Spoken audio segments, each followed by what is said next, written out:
الحمد لله وكفى وسلام على عباده الذين اصطفى أما بعد فأعوذ بالله من الشيطان الرجيم بسم الله الرحمن الرحيم يرفع الله الذين آمنوا منكم والذين أوتوا العلم درجات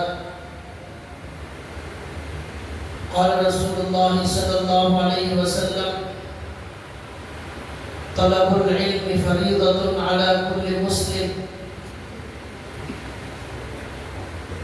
وقال النبي صلى الله عليه وسلم إن الله يضع بهذا الكتاب أقواما ويرفع بهذا الكتاب أقواما ويضع به آخرين رب اشرح لي صدري ويسر لي امري واحلل عقدة من لساني يفقهوا قولي سبحانك لا علم لنا الا ما علمتنا انك انت العليم الحكيم اللهم صل على محمد في اول كلامنا اللهم صل على محمد في اوسط كلامنا اللهم صل على محمد في آخر كلامنا صدق اللہ العظیم. محترم دینی بھائیوں، قیامت کی علامتوں کا بیان چل رہا ہے. اللہ کے نبی صلی اللہ علیہ وسلم نے قیامت کی ایک علامت اپنی حدیث میں یہ بیان فرمائی ہے کہ ایک زمانہ ایسا آئے گا لا تقوم الساعة حتى يجعل كتاب الله عارا وحتى يقبض العلم. اللہ کے نبی فرماتے ہیں کہ ایک زمانہ ایسا آئے گا کہ قیامت قائم نہیں ہوگی. لا تقوم الساعة، قیامت قائم نہیں ہوگی جب تک کہ خود مسلمان ایسے ہو جائیں گے کہ وہ اللہ کی کتاب قرآن کریم کو پڑھنا اور اس کے علم کو حاصل کرنا، اس کی تفسیر کو حاصل کرنا اور اس کے علوم کو حاصل کرنا، حدیث کے علوم کے حاصل کرنے کو عار سمجھا جائے گا، یعنی ذلت کی چیز سمجھی جائے گی. قرآن اور اس کے علوم کو حاصل کرنے کو لوگ ذلت کی چیز سمجھیں گے، عار اور عیب کی چیز سمجھیں گے. اور اللہ کے نبی فرماتے ہیں کہ قیامت اس وقت تک قائم نہیں ہوگی جب تک کہ علم دین اٹھا نہ لیا جائے. قیامت کے قریب ایسے لوگ ہوں گے، ایسا زمانہ ہوگا کہ علم دین کو اٹھا لیا جائے، قرآن کریم اور حدیث کے علم کو اٹھا لیا جائے.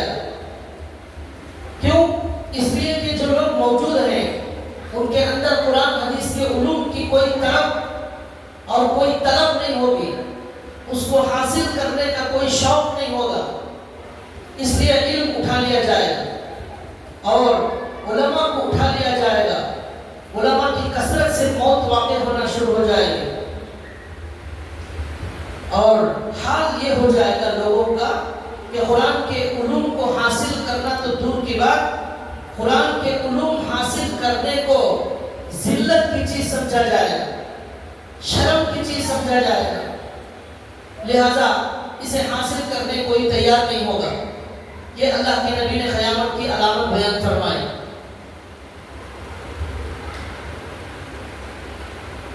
اللہ تعالیٰ نے ہمارے نبی صلی اللہ علیہ وسلم کو قرآن اور حدیث اور دین کا علم عطا فرمایا، اور اللہ نے جو یہ علم عطا فرمایا وہ وحی کے ذریعے عطا فرمایا. وحی آتی تھی ہمارے نبی صلی اللہ علیہ وسلم کے پاس. اس وحی کے ذریعے سے اللہ نے علم اور قرآن اور حدیث اللہ کے نبی صلی اللہ علیہ وسلم کو عطا فرمایا. دنیا میں قرآن اور حدیث کے علاوہ جتنے بھی علوم ہیں، اسکولوں کالج میں پڑھائے جانے والے جو بھی علوم ہیں یا دیگر ہنر ہیں، فن ہیں، وہ سب کے سب انسانوں کے لکھے ہوئے علوم ہیں، انسانوں کی لکھی ہوئی کتابیں۔ کالج اور اسکول میں پڑھائی جانے والی کتابیں کوئی وحی کی کتابیں نہیں ہیں، کوئی آسمانی کتابیں نہیں ہیں، یہ انسانوں کی لکھی ہوئی کتابیں۔ اور بہت ساری کتابیں اس میں کافروں اور مشرکوں کی لکھی ہوئی ہیں، بہت ساری منافقوں کی لکھی ہوئی کتابیں دنیا کے اندر جو پڑھائی جاتی ہے۔ تو کافروں اور مشرکوں اور اسلام کے دشمنوں کی کتابیں لوگ پڑھتے ہیں اور پڑھاتے ہیں، اس کے اثرات بھی، ان دشمنوں کے اثرات بھی پڑھنے والوں کے اندر منتقل ہوتے ہیں، اس لیے وہ دین سے دور ہوتے جاتے ہیں، یہاں تک کہ بہت سارے لوگ مرتد بھی ہو جاتے ہیں۔ صرف قرآن اور حدیث اس کے جو علوم ہیں، یہ اللہ نے وحی کے ذریعے آسمان سے ہمارے نبی صلی اللہ علیہ وسلم کو عطا فرمایا۔ ان علوم کو حاصل کرنا، ان کا شوق اپنے اندر پیدا کرنا ایک مومن کی خاص صفت ہونا چاہیے۔ مومن کے اندر ایک طلب اور ایک طلب ہونا چاہیے کہ میں بھی قرآن کا علم حاصل کروں اور اللہ کے نبی کی حدیثوں کو یاد کروں اور کچھ مسئلے مسائل جانو، اور اللہ نے قرآن کریم میں کیا فرمایا ہے اس تفسیر کا علم حاصل کرو، میرے بچے بھی حاصل کریں، ہمارے گھر میں عورتیں بھی حاصل کریں، مرد بھی حاصل کریں، کسی بھی طریقے سے علم حاصل کریں، کسی عالم سے سن کر یا کتابیں پڑھ کر کسی بھی طریقے سے حاصل کریں، لیکن علم کچھ نہ کچھ حاصل کریں، اس کا شوق ہونا چاہیے ہمارے اندر۔ یہ عظیم علم ہے جو اللہ نے وحی کے ذریعے آسمانوں سے نازل فرمایا۔ ایک صحابی نے ہمارے نبی سے سوال کیا کہ آپ پر جو وحی آتی ہے وہ کس طرح آتی ہے؟ اس علم کی عظمت کا اندازہ آپ کو ہوگا کہ یہ علم قرآن حدیث کا کتنا عظیم علم ہے، اس کا اندازہ اس حدیث سے ہوگا۔ ایک صحابی نے آ کر ہمارے نبی سے سوال کیا آپ پر وحی کس طرح آتی ہے؟ اللہ تعالیٰ اپنا پیغام آپ کو کس طرح بھیجتے ہیں؟ کیسے قرآن آپ کے پاس آتا ہے؟ تو ہمارے نبی نے فرمایا کہ کبھی ایسا ہوتا ہے کہ مجھے جیسے ہی وحی شروع ہوتی ہے گھنٹی کی آواز آنا شروع ہو جاتی ہے، جیسے گھنٹی کی آواز آتی ہے اس طرح گھنٹی کی آواز آنا شروع ہو جاتی ہے۔ یہ وحی کا طریقہ میرے اوپر بڑا وزنی، بڑا بھاری معلوم ہوتا ہے، کچھ دیر تک وہ وحی کا سلسلہ رہتا ہے، اس کے بعد جب وہ آواز ختم ہو جاتی ہے تو میں محسوس کرتا ہوں کہ میرے دل میں قرآن کریم کی کوئی سورت داخل کر دی گئی ہے، اب میں پڑھ رہا ہوں، وہ قرآن کریم کی سورت میرے زبان سے جاری ہو گئی۔ اما عائشہ رضی اللہ تعالیٰ عنہ کہتی ہیں کہ یہ اللہ کے نبی پر جو وحی کا سلسلہ تھا گھنٹی کی آواز کی شکل میں، یہ ہمارے نبی پر بہت زیادہ بوجھ ہوتا تھا اس کا، یہاں تک کہ سخت سردی کے دنوں میں ہمارے نبی کو پسینہ نکلنا شروع ہو جاتا اور پسینے کے قطرے ٹپکنا شروع ہو جاتے سردی میں۔ اور ایک صحابی کہتے ہیں کہ ایک بار حضور کا پیر میرے پیر کے اوپر تھا، اسی وقت وحی کا سلسلہ شروع ہو گیا، تو مجھے ایسا محسوس ہونے لگا کہ میرا پیر اب ٹوٹ جائے گا، اتنا وزنی ہو گیا میرا اللہ کے نبی کا پیر، میرا پیر ٹوٹنے جیسا مجھے معلوم ہوا۔ تو یہ اللہ کے نبی پر وحی کا سلسلہ اس طریقے سے وحی آتی تھی۔ اور وہ جو گھنٹی کی آواز اللہ کے نبی کو سنائی دیتی تھی، اس کے بارے میں علماء نے لکھا ہے چاروں طرف سے وہ آواز آتی تھی، ایک طرف سے آواز نہیں آتی تھی، چاروں طرف سے آواز محسوس ہوتی تھی۔ اس طرح اللہ تعالیٰ ہمارے نبی پر وحی نازل کرتے، آپ کے دل میں قرآن کریم اتارا جاتا۔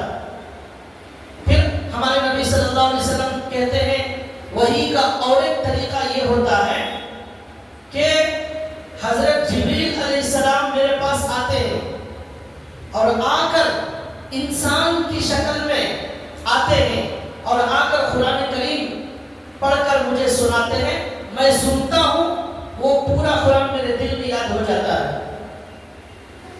حضرت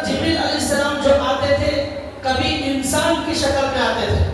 ایک صحابی ہے جن کا نام ہے حضرت دہیہ کلبی رضی اللہ تعالیٰ، بڑے خوبصورت صحابی تھے۔ ان کی شکل میں حضرت جبریل علیہ السلام آتے تھے اور کبھی کسی اور شکل میں بھی آتے تھے، آ کر ہمارے نبی کو قرآن کریم ہمارے نبی کے دل میں اتار کر چلے جاتے تھے۔ یہ بھی ایک طریقہ ہوتا، اور ایک طریقہ یہ ہوتا کہ حضرت جبریل علیہ السلام اپنی اصلی شکل میں ہمارے نبی کو نظر آتے۔ 3 مرتبہ پوری زندگی میں ایسا ہوا ہے کہ ہمارے نبی صلی اللہ علیہ وسلم نے حضرت جبریل کو اپنی اصلی شکل میں دیکھا ہے۔ ایک مرتبہ معراج میں جب ہمارے نبی گئے تھے اس وقت، اور دوسری مرتبہ ہمارے نبی نے خود درخواست کی حضرت جبریل سے کہ آپ کو میں اصلی شکل میں دیکھنا چاہتا ہوں، اس وقت حضرت جبریل نظر آئے۔ اور تیسری مرتبہ جب ہمارے نبی کو نبی بنایا گیا، شروع دور میں جب مکے میں ہمارے نبی موجود تھے، اس وقت حضرت جبریل اپنی اصلی شکل میں نظر آئے۔ یہ 3 مرتبہ کا ذکر کتابوں کے اندر موجود ہے۔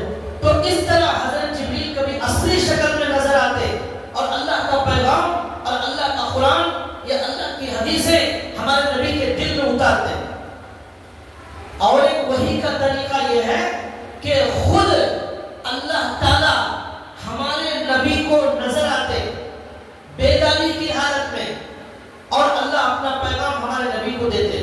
اور ایسا زندگی میں صرف 1 مرتبہ ہوا ہے کہ ہمارے نبی کو اللہ تعالیٰ نے بیداری کی حالت میں وحی بھیجی اور اللہ کے نبی سے بات کی۔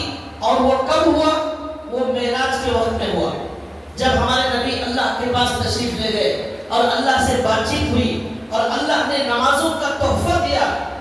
تو اس طرح کا یہ واقعہ، وحی کا یہ جو طریقہ ہے، اللہ سے ڈائریکٹ بات کرنا اور دیکھنا اور اللہ کا پیغام لینا، یہ معراج پر جب ہمارے نبی آسمانوں پر تشریف لے گئے، اس وقت ہمارے نبی نے زندگی میں 1 مرتبہ اللہ تعالیٰ کو دیکھا بیداری کی حالت میں اور اللہ سے پیغام لیا۔ یہ بھی ایک طریقہ تھا۔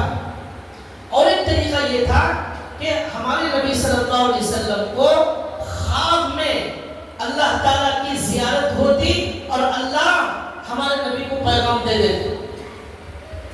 اور ایسا زندگی میں 1 مرتبہ ہوا ہے، ہمارے نبی کو خواب میں اللہ کی زیارت ہوئی اور اللہ نے ہمارے نبی کو پیغام دیا۔ ایسا بھی وحی کا سلسلہ ہوتا۔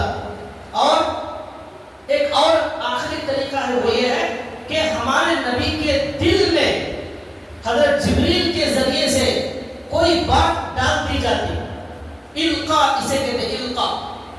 حضرت جبریل ہمارے نبی کے دل میں اللہ کی بات دل میں ڈال کر چلے جاتے، تو ہمارے نبی کو معلوم ہو جاتا تھا کہ یہ بات جو میرے دل میں ڈالی گئی ہے یہ اللہ کی طرف سے ہے۔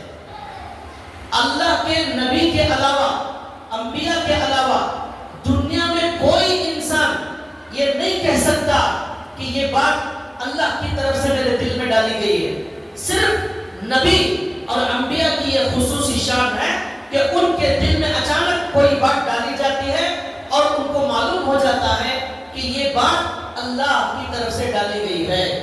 یہ وحی کے الگ طریقے تھے۔ اس طریقے سے قرآن کریم اور حدیثوں کا ذخیرہ اللہ تعالیٰ نے ہمارے نبی کے دل میں اتارا۔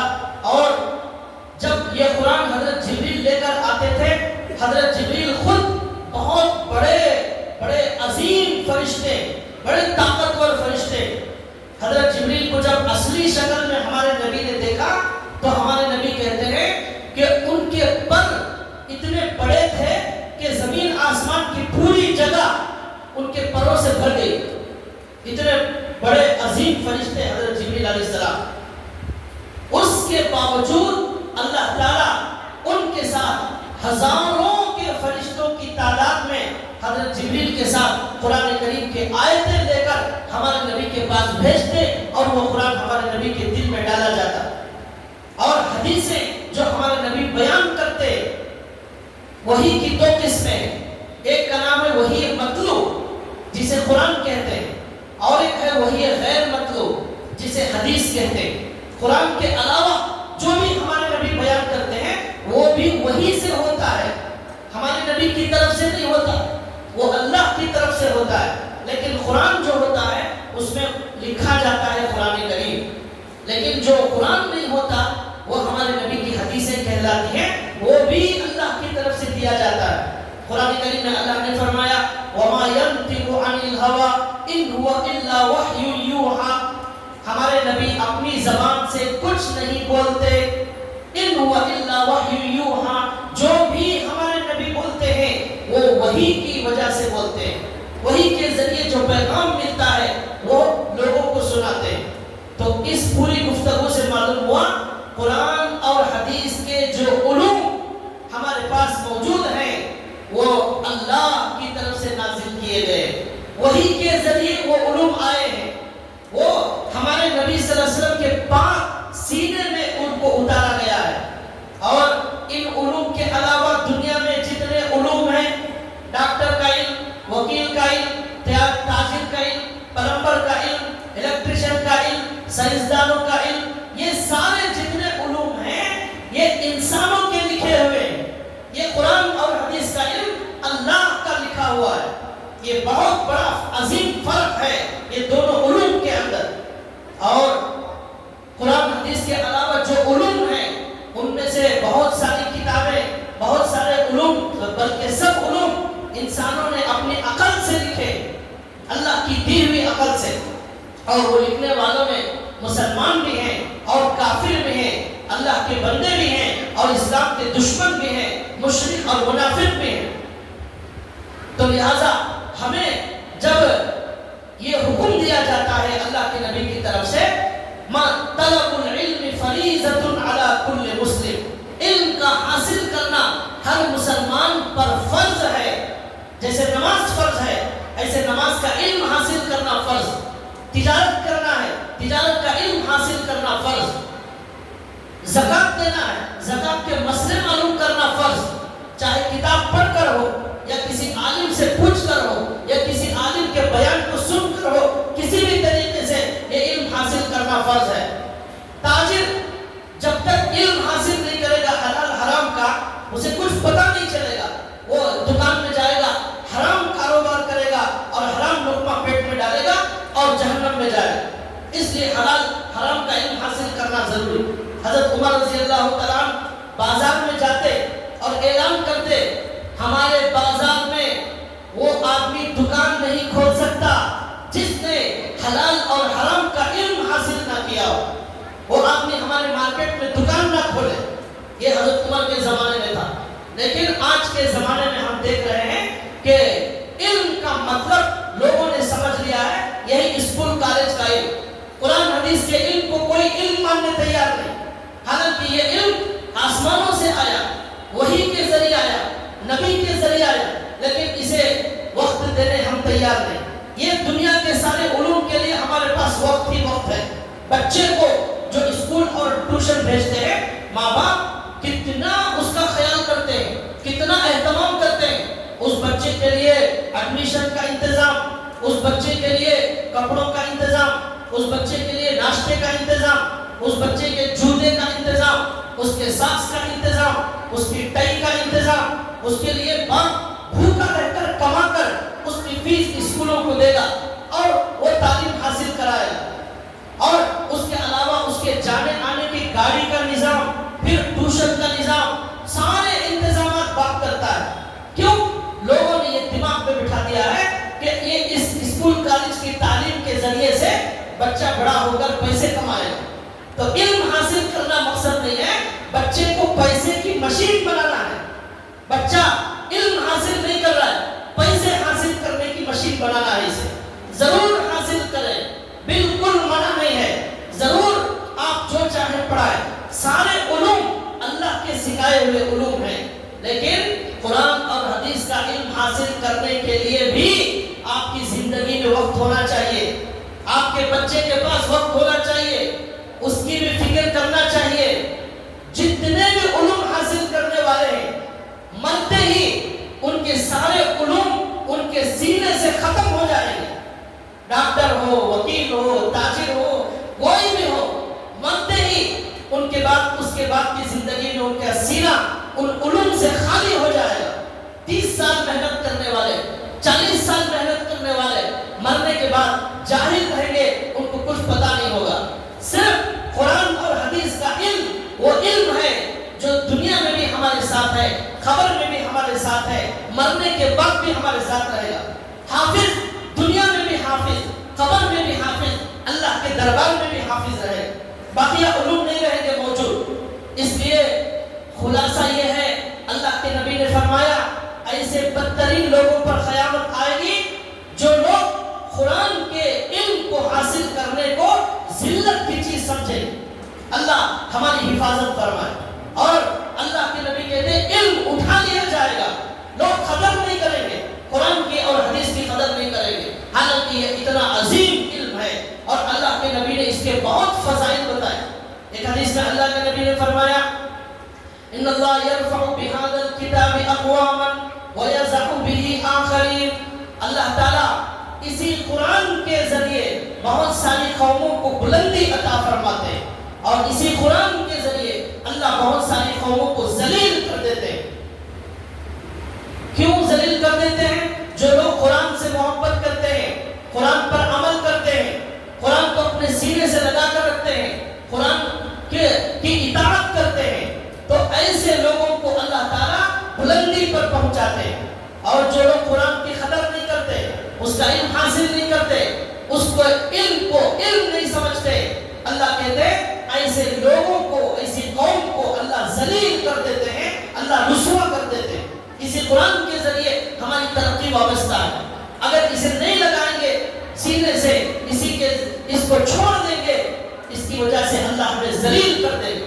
ایک حدیث میں اللہ کے نبی نے فرمایا جو آدمی علم حاصل کرنے کے لیے علم کی تلاش میں نکلتا ہے تو اللہ اس کے لیے جنت کا راستہ آسان فرما دیتے ہیں.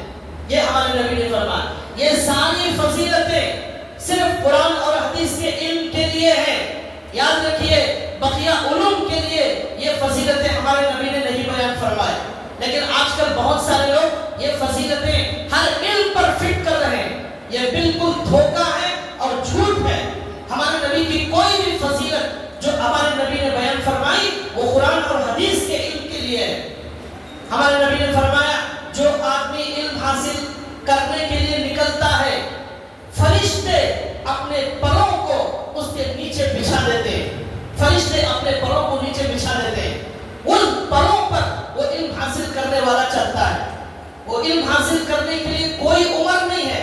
بچہ، جوان، بوڑھا، بوڑھی عورت سب علم حاصل کر سکتے ہیں. علم حاصل کرنے کے لیے کوئی عمر نہیں ہے. آج کل تو یوٹیوب اور انٹرنیٹ کا زمانہ ہے. بڑے بڑے علماء کے بیانات، ان کی تفسیریں، ان کے درس وہ یوٹیوب کے اندر آتے ہیں. آپ اس کے ذریعے بھی علم حاصل کر سکتے ہیں. ہزاروں طریقے علم حاصل کرنے کے لیے. کسی عالم کے پاس جا کر علم حاصل کر سکتے ہیں، کتابوں سے علم حاصل کر سکتے ہیں. پورا عالم، پورا مفتی بننا بالکل ضروری نہیں ہے، لیکن ضروری اور بنیادی باتوں کا علم حاصل کرنا ہم سب پر فرض ہے. لیکن آج اللہ کے نبی کی جو حدیث ہے، قرآن کے علم کو ذلت کی چیز سمجھا جائے گا. آج وہ زمانہ آ چکا ہے.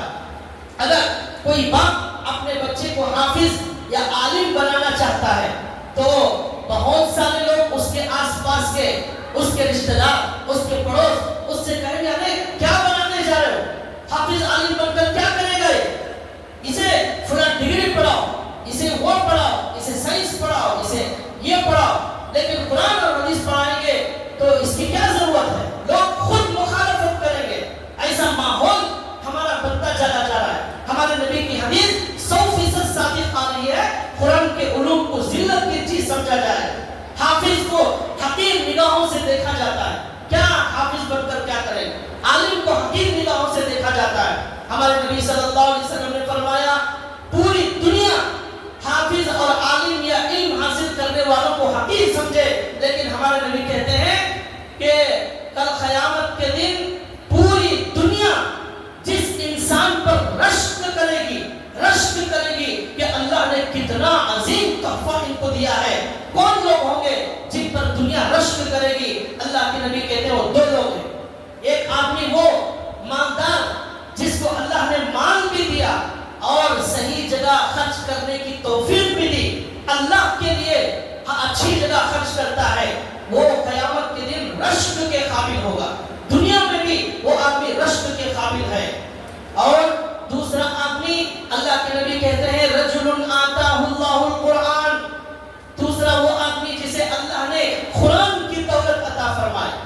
قرآن کے علوم اس کے سینے میں محفوظ ہے، قرآن بہترین پڑھنا جانتا ہے، قرآن پر عمل کرتا ہے۔ فَهُوَ يَتْلُوهُ آنَاءَ اللَّيْلِ وَآنَاءَ النَّهَارِ، وہ قرآن کو رات میں بھی پڑھتا ہے، دن میں بھی پڑھتا ہے۔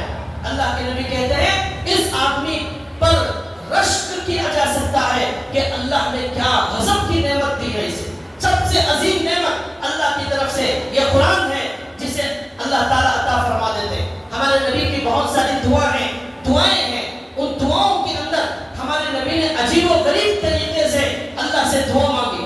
کیا مانگی؟ اے اللہ، ایک حدیث میں اللہ کے نبی نے فرمایا اللہم انی عبدک وابن عبدک وابن امتک ناصیتی بیدک ماضٍ فی حکمک عدل فی قضاؤک اللہم انی اسألک بکل اسم هو لک سمیت به نفسک او انزلتہ فی کتابک او علمتہ احدا من خلقک ام استأثرت به فی علم الغیب ان تجعل القرآن ربیع قلبی ونور صدری وجلاء حزنی وذہاب ہمی۔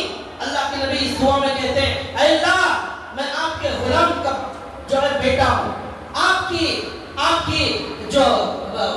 کا غلام کا میں بیٹا ہوں، اور اے اللہ میری ماں بھی آپ کی غلام ہے۔ اے اللہ، آپ میرے بارے میں جو بھی فیصلہ کریں بالکل صحیح فیصلہ ہوگا، آپ کبھی میرے بارے میں غلط فیصلہ نہیں کرتے۔ اس کے بعد اللہ، اے اللہ میں آپ سے آپ کے خصوصی نام کے ذریعے سے آپ سے سوال کرتا ہوں، بِكُلِّ اسْمٍ هُوَ لَكَ، اس نام کے صدقے میں آپ سے سوال کرتا ہوں جو آپ کا خاص نام ہے، اسم اعظم جسے کہتے ہیں۔ اسم اعظم اللہ کا نام ہے جس کے صدقے میں دعائیں قبول ہوتی۔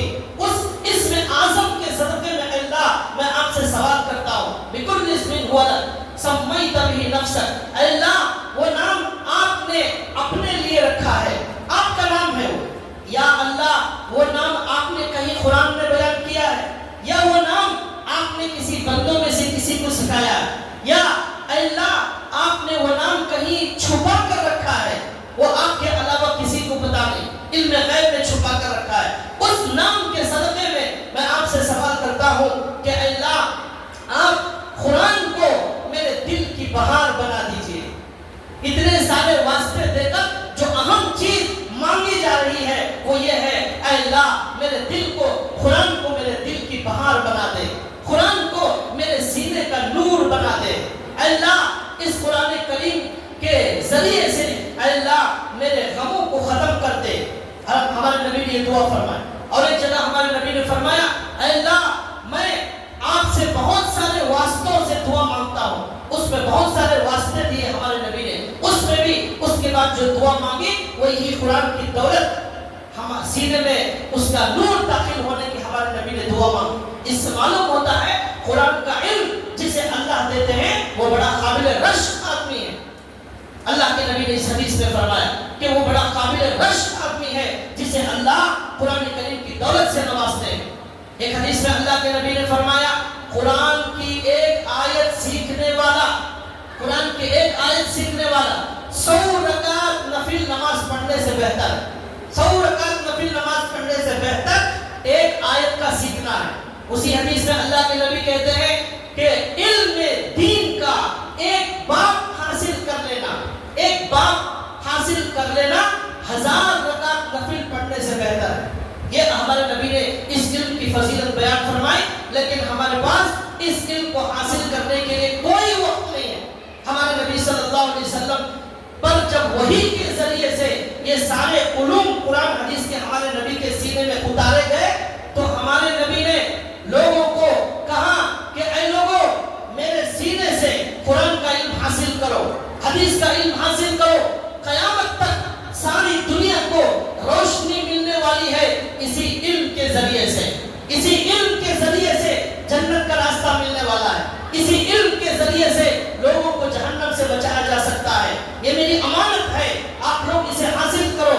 جب ہمارے نبی نے اعلان کیا تو صحابہ اکرام مسجد میں آ کر پڑے رہتے تھے، اور ایسے صحابہ جن کے پاس بہت زیادہ کھانے پینے کے لیے کوئی سامان نہیں ہوتا، بھوکے پیاسے رہ کر ہمارے نبی کی مسجد میں علم حاصل کرتے۔ ان کے پاس کھانے کا کوئی انتظام نہیں ہوتا تھا، کوئی صحابی کھجور لا کر کسی ستون پر لٹکا دیتے۔ یہ 100 کے قریب صحابہ تھے، رات دن علم دین حاصل کرتے ہیں. اللہ کے نبی سے کہ سینے سے قرآن کا علم حاصل کیا. ہمارے نبی اس مسجد نبوی کے اندر ایک مدرسہ چلتا تھا، اس کا نام تھا صفہ. اس کے ہمارے نبی معلم تھے، استاد تھے، شیخ الحدیث تھے. ہمارے نبی محتمم تھے، ہمارے نبی مفسر تھے. اور ہمارے نبی نے صحابہ کو علم سکھانا شروع کر دیا. حضرت ابو ہریرہ رضی اللہ تعالیٰ عنہ اسی مدرسے کے فارغ، عبداللہ بن عباس اسی مدرسے کے فارغ، عبداللہ بن مسعود اسی مدرسے کے مفسر، حضرت معاویہ، حضرت علی، حضرت عمر، حضرت ابو بکر، سارے کے سارے صحابہ اسی مدرسے سے انہوں نے علم حاصل کیا. اور قیامت تک آنے والے لوگوں کو وہ علم حضور کے سینے سے لے کر امت تک پہنچایا. اللہ کے نبی نے کہا میرے بعد کوئی نبی آنے والا نہیں، میرے بعد کسی پر وحی آنے والی نہیں، اس لیے ان علوم کو حاصل کرو. حضرت ابو ہریرہ رضی اللہ تعالیٰ عنہ کے بارے میں لکھا ہے 5000 حدیثوں کے حافظ تھے. 5000 حدیثیں. آج ہمارے پاس 10 حدیثیں یاد کرنے والے بھی ہمیں بڑی مشکل سے ملیں گے. ہمارے نبی نے فرمایا جو آدمی 40 حدیثیں یاد کر لے گا قیامت کے دن وہ فقہاء میں، علماء میں اسے شامل کیا جائے. 40 حدیثیں. لیکن ہمارے پاس 5-10 حدیثیں بھی یاد نہیں ہیں. حضرت ابو ہریرہ 5000 حدیثوں کے حافظ. اما عائشہ رضی اللہ تعالی عنہا کے بارے میں لکھا ہے 2000 سے زیادہ کے حدیثوں کے حافظ. عبداللہ بن عباس رضی اللہ تعالی عنہ 1600 سے زیادہ حدیثوں کے حافظ. ہر صحابی ہزاروں حدیثیں یاد کرتے تھے اور اس طرح اپنے سینے میں وہ علوم کو منتقل کرتے تھے. بھوکے فقر و فاقے سے رہ کر کھجور کھاتے تھے اور اس سے علم حاصل کرتے تھے. کوئی تجارت وغیرہ نہیں کرتے تھے. یہاں تک کہ حضرت ابو ہریرہ کہتے ہیں بھوک کی وجہ سے کبھی میرا حال ایسا ہو جاتا میں زمین پر پڑ جاتا، بے ہوش ہو جاتا. لوگ سمجھتے کہ مجھے کوئی بیماری ہو گئی ہے، مجھے کوئی بیماری نہیں تھی. بھوک کی وجہ سے 2 دن کھانا نہیں ملتا تھا. اللہ کے نبی کے پاس علم حاصل کرنے کے لیے پڑا رہتا تھا. یہ میرا حال تھا. یہ حضرت ابو ہریرہ اس طرح کا یہ مدرسہ چلتا. کبھی کبھی اللہ کے نبی دیگر صحابہ کو بولتے ان مدرسے کے بچوں کو ایک صحابی لے کر چلے جائے، اپنے گھر میں ان کو کھانا کھلائے.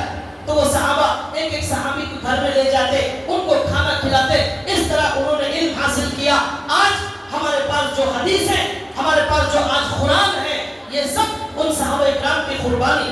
انہوں نے رات دن ایک کر دیا ان علوم کو حاصل کرنے کے لیے. ہم آج ان علوم سے بہت دور ہوتے چلے جا رہے ہیں. کچھ ہمیں پتہ نہیں ہے کہ قرآن حدیث کے اندر کیا بتایا گیا ہے، حلال حرام کیا ہے. موٹے موٹے مسئلے تک ہمیں معلوم نہیں ہے. لوگ آج دنیا میں جتنے لوگ گمراہ ہو رہے ہیں وہ سب اسی جہالت کی وجہ سے گمراہ ہو رہے ہیں. جتنے فرقے بن رہے ہیں گمراہی کے، ان کے پاس صحیح علم نہ ہونے کی وجہ سے شیطان نے ان کو گمراہی میں مبتلا کر دیا. اگر صحیح علم ہوتا یہ امت کبھی گمراہ نہیں ہوتی. علم ایک روشنی کا نام ہے. علم ایک راستہ بتانے والی چیز ہے. اس لیے اپنا وقت اس کے لیے جتنا ہو سکتا ہے لگا کر علم حاصل کرنا چاہیے. ایک واقعہ یاد آیا. ایک بزرگ گزرے ہیں جن کا نام ہے حضرت بقی ابن مخلد رضی اللہ تعالیٰ. اس واقعے سے آپ کو اندازہ ہوگا کہ ہمارے بڑوں نے ان قرآن حدیث کے علوم کو حاصل کرنے کے لیے کتنی بڑی بڑی انہوں نے قربانیاں دی اور کیسے مجاہدے کیے. تب جا کر انہوں نے حضور کی اس امانت کو اپنے سینے میں محفوظ کیا. حضرت بقی ابن مخلد کے بارے میں لکھا ہے اندلس کے رہنے والے تھے. اندلس سے سفر کر کے بغداد گئے. وہاں جانے کا مقصد یہ تھا کہ امام احمد بن حنبل رحمت اللہ علیہ بغداد کے بہت بڑے عالم تھے، ان سے حدیث کا علم حاصل کرنا مقصد تھا. اندلس سے پیدل سفر کر کے سواری کے بغیر ہزاروں کلومیٹر کا سفر کر کے بغداد پہنچے اور جا کر وہاں مسافر خانہ تھا. مسافر خانے میں قیام کیا. لوگوں سے پوچھا امام احمد بن حنبل سے علم حاصل کرنا ہے. لوگوں نے بتایا امام احمد بن حنبل کو نظر بند کر دیا گیا ہے. نظر بند. ان کے گھر کے باہر امام احمد بن حنبل نہیں نکل سکتے. اس زمانے میں ایک مسئلہ پیدا ہوا. کیا مسئلہ پیدا ہوا؟ قرآن مخلوق ہے یا نہیں ہے. تو ایک گمراہ فرقہ معتزلہ پیدا ہوا. اس نے یہ کہا قرآن مخلوق ہے اور مخلوق جو بھی ہوگی وہ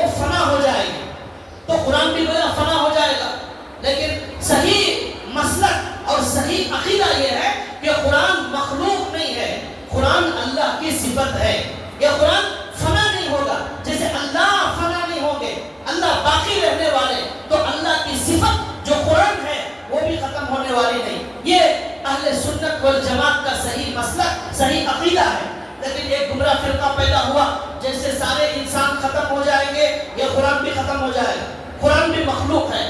تو امام احمد بن حنبل نے صحیح مسئلہ لوگوں کو بتایا، جس کی وجہ سے بادشاہ نے ان کو جیل میں ڈال دیا.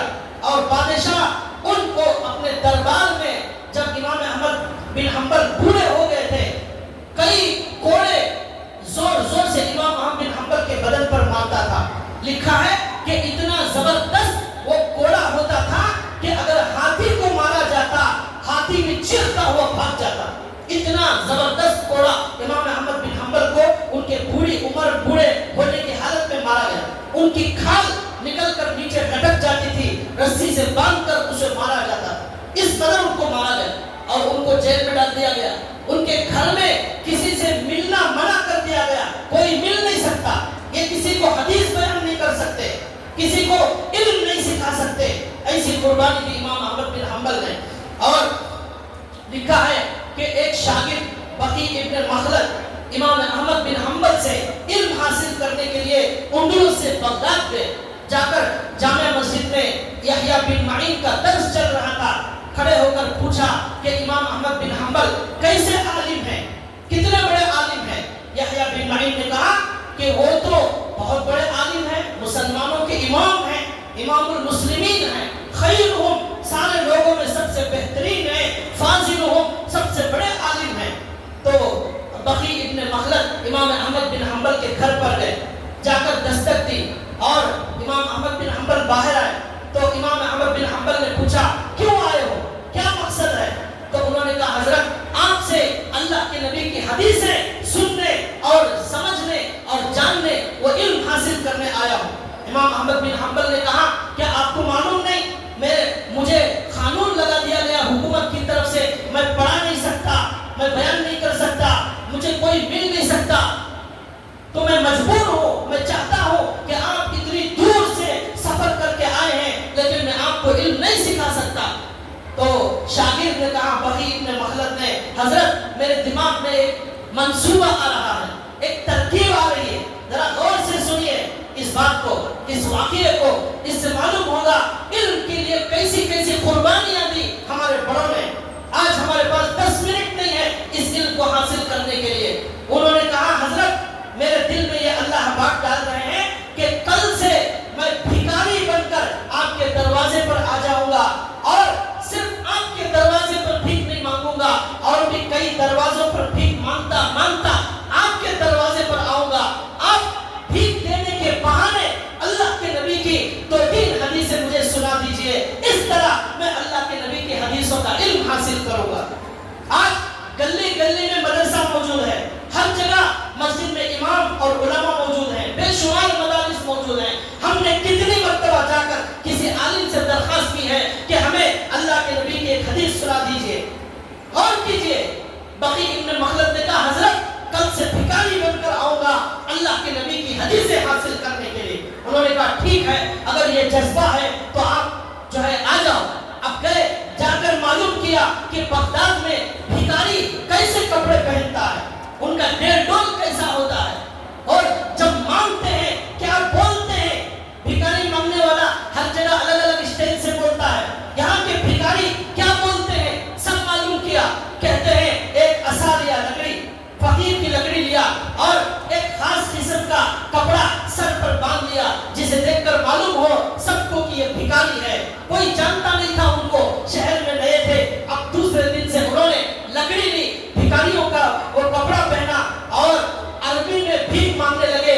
الاجر رحمک اللہ، الاجر رحمکم اللہ، الاجر رحمکم اللہ. یہ فقیروں کا نعرہ تھا اس زمانے. اللہ تمہیں بہت اجر دے گا، اللہ تم پر رحم کرے، مجھے کچھ دے دو. یہ مانگتے ہوئے، یہ سیکھ کر اب صرف امام احمد بن حنبل کے دروازے پر صرف روزانہ جائیں گے. پولیس والوں کو شک ہو جائے گا کہ روزانہ صرف اسی گھر میں کیوں جاتا ہے یہ فقیر. اس لیے کئی گھروں میں مانگتے مانگتے مانگتے امام احمد بن حنبل کے گھر پر آئے اور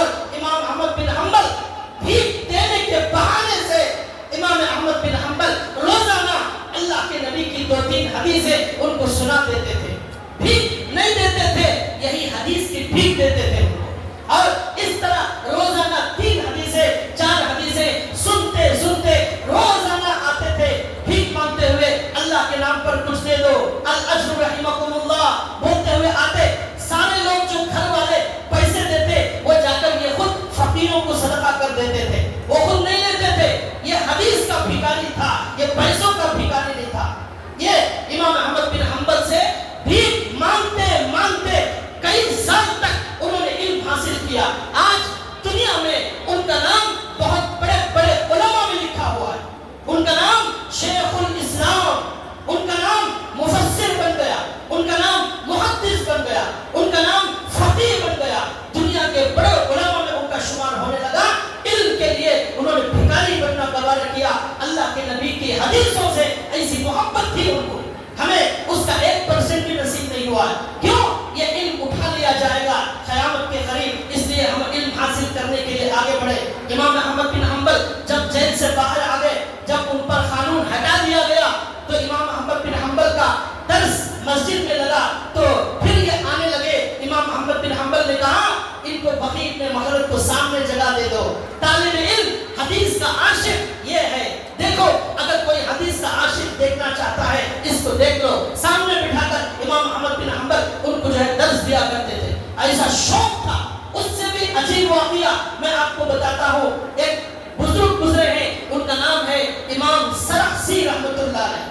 امام سرخسی رحمۃ اللہ علیہ، ان کے بارے میں لکھا ہے کہ اس زمانے کے حاکم بادشاہ کے خلاف انہوں نے کچھ فتویٰ دیا، تو اس فتوے کے دینے کی وجہ سے بادشاہ نے ان کو ایک کنویں کے اندر، بوڑی کے اندر، کنویں کے اندر ان کو بند کر دیا۔ کنویں کے اندر گویا وہی جیل تھی ان کی، اس کے اندر ان کو بند کر دیا۔ تو اب امام شمس العلماء سرخسی رحمۃ اللہ علیہ ان کے بارے میں لکھا ہے کہ ان کو جب کنویں کے اندر بند کر دیا گیا تو ان کے شاگرد، ان سے علم حاصل کرنے والے جو طلبہ تھے وہ کنویں کے اوپر آ کر بیٹھ جاتے تھے، طلبہ کنویں کے اوپر بیٹھ جاتے تھے۔ امام سرخسی رحمۃ اللہ علیہ کنویں کے اندر بیٹھ کر وہاں سے اللہ کے نبی کی حدیثوں کو بیان کرنا شروع کیا، مسئلے مسائل بیان کرنا شروع کر دیے، قرآن کی تفسیر بیان کرنا شروع کر دی۔ وہاں کنویں کے اندر بیٹھ کر کئی سال تک انہوں نے علماء کو حدیث اور فقہ اور قرآن کا درس دیا، یہاں تک کہ کنویں کے اندر بیٹھ کر انہوں نے ایک کتاب لکھائی جس کا نام ہے المبسوط، اور وہ کتاب 30 جلدوں میں موجود ہے، 30 جلدوں میں، 30 والیوم میں موجود ہے۔ ایک ایک جلد اتنی موٹی موٹی ہے، ایسے 30 جلدیں کنویں کے اندر بیٹھ کر انہوں نے اپنے طلبہ کو زبانی لکھائی، اپنی یادداشت سے وہ بولتے تھے، طلبہ لکھتے جاتے تھے۔ اس طرح 30 جلدیں تیار ہو گئی۔ آج حنفی فقہ جو موجود ہے اس کے اندر وہ کتاب بہت اہم کتاب ہے، فقہ حنفی کی بڑی مستند کتاب ہے۔ تمام دنیا کے علماء آج اس کتاب سے استفادہ کرتے ہیں اپنا فتویٰ لکھنے کے لیے، مسئلے مسائل بیان کرنے کے لیے وہ کتاب علماء پڑھتے ہیں۔ وہ کتاب کنویں کے اندر بیٹھ کر ایک عالم نے لکھائی۔ ایسی قربانی کے بعد آج ہمارے پاس قرآن اور حدیث محفوظ ہے۔ علماء نے ایسی قربانیاں دی، 30 جلدوں میں انہوں نے کتاب لکھی، کئی سال تک کنویں میں تھے۔ کتاب میں بیچ بیچ میں وہ لکھتے ہیں الحمدللہ آج اتنا حصہ لکھ کر پورا ہو گیا۔ اس کو لکھانے والا ایک وہ انسان ہے جس کو ایسی جگہ قید کر دیا گیا ہے جو نہ جمعہ میں جا سکتا ہے، نہ جماعت میں جا سکتا ہے، نہ لوگوں سے مل سکتا ہے، نہ رشتہ داروں سے مل سکتا ہے۔ ایسے انسان نے اس کتاب کو لکھایا ہے، کتاب میں بیچ بیچ میں لکھا ہوا ہے۔ کیسی کیسی قربانیاں دی انہوں نے۔ حضرت عبداللہ بن عباس ہمارے نبی صلی اللہ علیہ وسلم کے صحابی، ہمارے نبی کا جب انتقال ہوا، ہمارے نبی جب وفات پائے، حضرت عبداللہ بن مسعود کی عمر صرف 13 سال تھی، صرف 13 سال۔ ان 13 سال 8-9 سال تو ایسے ہی گزر جاتے ہیں، 2-3 سال ہمارے نبی کے ساتھ تھے۔ جب عقل آئی تو اتنا علم انہوں نے حاصل کیا، ان کا لقب ہے ترجمان القرآن، ترجمان القرآن، قرآن کے ترجمان، قرآن کے مفسر، ان کا لقب ہو گیا۔ ہمارے نبی کے ساتھ 2-3 سال تھے اور سارے مدینے والے قرآن کا علم، حدیث کا علم، فقہ کا علم حاصل کرنے ان کے پاس آتے۔ یہ عبداللہ بن عباس علم حاصل کرنے کیا کرتے؟ فلاں صحابی کے پاس حدیث ہے تو جاتے، ان کے گھر کے دہلیز کے باہر سو جاتے، ان کو نہیں اٹھاتے تھے، سو جاتے. بہت دیر کے بعد وہ صحابی باہر آتے، دیکھتے عبداللہ بن عباس دہلیز پر سو گئے ہیں. ارے پوچھتے آپ آنے کی تکلیف کیوں اٹھائے، آپ ہمارے نبی کے چچا کے بیٹے ہیں، آپ بلاتے میں آ جاتا. انہوں نے کہا نہیں، علم حاصل کرنا مجھے ہے، مجھے ضرورت ہے، اس لیے میں آپ کے پاس آیا ہوں. اس طرح انہوں نے علم حاصل کیا. علم حاصل کرتے کرتے ایک زمانہ آیا، اس کے بارے میں لکھا ہے ان کا گھر ایک یونیورسٹی بن گیا، ایک کالج بن گیا. ہزاروں لوگ ان کے پاس علم حاصل کرنے آتے تھے. لکھا ہے کہ روزانہ ان کے گھر کے آس پاس جتنی گلیاں ہیں وہ گلیوں میں ٹریفک جام ہو جاتا. علم حاصل کرنے والے اتنے زیادہ آتے. اعلان ہوتا باہر ابن عباس کے گھر کے باہر، من اراد ان يسأل عن تفسیر القرآن فلیدخل. جو آدمی قرآن کے بارے میں کچھ معلوم کرنا چاہتا ہے وہ اندر آ جائے. وہ بھیڑ میں سے 100 200 400 اندر آتے، ان سارے لوگوں کو قرآن کے بارے میں بتاتے، وہ چلے جاتے. پھر اعلان ہوتا من اراد ان يسأل عن الحلال والحرام فلیدخل. جو حلال حرام کے بارے میں معلوم کرنا چاہتا ہے وہ اندر آ جائے. پھر 200-400 آتے، پھر وہ علم حاصل کرتے. اس طرح صبح سے شام تک ہزاروں لوگوں کی بھیڑ رہتی. جو بھی آتا یہ قرآن حدیث سے اس کا جواب دیتے تھے. اس طرح ٹریفک جام ہو جاتی تھی. آج کوئی ناچنے والا آ جائے ہمارے ٹریفک جام ہو جاتی ہے، کوئی بندر کھلانے آ جائے ٹریفک جام ہو جائے. لیکن آپ کو ایسا نظارہ ہمارے زمانے میں نہیں ملے گا کہ کسی عالم سے حدیث سننے کے لیے مجمع آیا ہوا ہے، کسی عالم سے تفسیر سننے کے لیے یہ مجمع آیا ہوا ہے. ایسا آپ کو نظر نہیں آئے گا ہمارے معاشرے. لیکن عبداللہ بن عباس کا زمانہ ایسا تھا.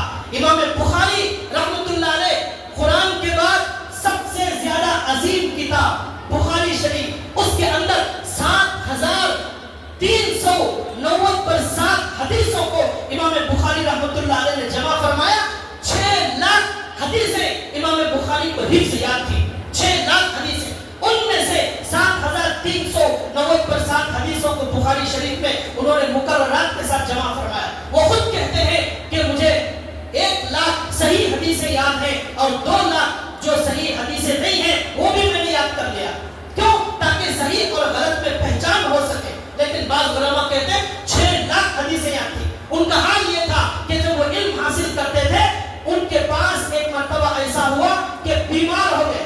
ڈاکٹر نے پیشاب ٹیسٹ کر کے بتایا کئی سال سے یہ صرف سوکھی روٹی کھاتے ہیں، اس لیے ان کو یہ بیماری آ گئی. پوچھا گیا تو انہوں نے کہا مجھے یاد نہیں ہے کتنے سال ہو گئے صرف سوکھی روٹی کھاتا ہوں، سالن کے بغیر کھاتا ہوں، مجھے سالن تک نصیب نہیں ہوا ہے، صرف سوکھی روٹی پر گزارا کر رہا ہوں. ایسے مجاہدے کرنے والے، ایسی قربانی دے کر انہوں نے اللہ کے نبی کے اس علم کو حاصل کیا.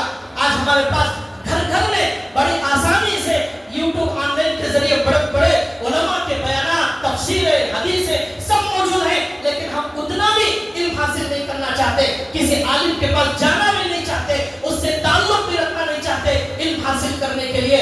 امام بخاری کے بارے میں لکھا ہے ایک مرتبہ 8 دن ہو گئے پڑھنے کے لیے سبق میں نہیں آئے. طلبہ نے مشورہ کیا کیا ہوا. امام بخاری کے گھر پر گئے اور جا کر دستک دی. پوچھا تو اندر سے باہر آنے امام بخاری تیار نہیں. تو پوچھا کیوں اندر سے باہر نہیں آتے. انہوں نے کہا صرف 1-2 جوڑے کپڑے موجود تھے، وہ بھی بیچ کر میں ابھی کچھ دن پہلے میں نے کھانا روٹی کھا لی ہے، اب کپڑے بھی 1 جوڑا موجود نہیں ہے جسے پہن کر میں باہر آ سکتا ہوں. تو طلبہ نے آپس میں تھوڑے تھوڑے پیسے چندہ کیے اور ڈال کر امام بخاری کو 1-2 جو کپڑے 1-2 جوڑے لا کر دیے، وہ پہن کر امام بخاری باہر آئے. یہ امام بخاری رحمۃ اللہ علیہ جب انہوں نے علم کے لیے ایسی قربانی دی، ان کا انتقال جب ہوا، انتقال کے وقت جو ہے کسی نے خواب میں دیکھا کسی اللہ والے نے کہ اللہ کے نبی صلی اللہ علیہ وسلم باہر آ کر انتظار کر رہے ہیں، اور پوچھا یا رسول اللہ آپ کس کا انتظار کر رہے ہیں. ہمارے نبی نے فرمایا آج امام بخاری کا انتقال ہونے والا ہے، ان کے روح کے استقبال میں میں یہاں کھڑا ہوا. جب علم کے لیے ایسی قربانی ہوگی، علم کے لیے ایسی عظمت ہوگی، اللہ کے نبی سے جسے محبت ہوگی وہ اللہ کے نبی کا علم بھی حاصل کرے گا، اس کے لیے وقت نکالے گا، اس کا شوق اپنے دل میں پیدا کرے گا. یہی آج کے بیان کا خلاصہ ہے. اگر ایسا نہیں ہوگا تو پھر ہم ان لوگوں میں شامل ہو جائیں گے جن پر قیامت آئے گی. اللہ ہماری حفاظت فرمائے. اللہ اللہ سنی ہوئی باتوں پر عمل کی توفیق عطا فرمائے. اللہ ہمیں اپنے قیمتی وقت میں سے قرآن حدیث کے علم کے لیے کچھ وقت نکالنے کی توفیق عطا فرمائے. وما علینا الا البلاغ. آخر میں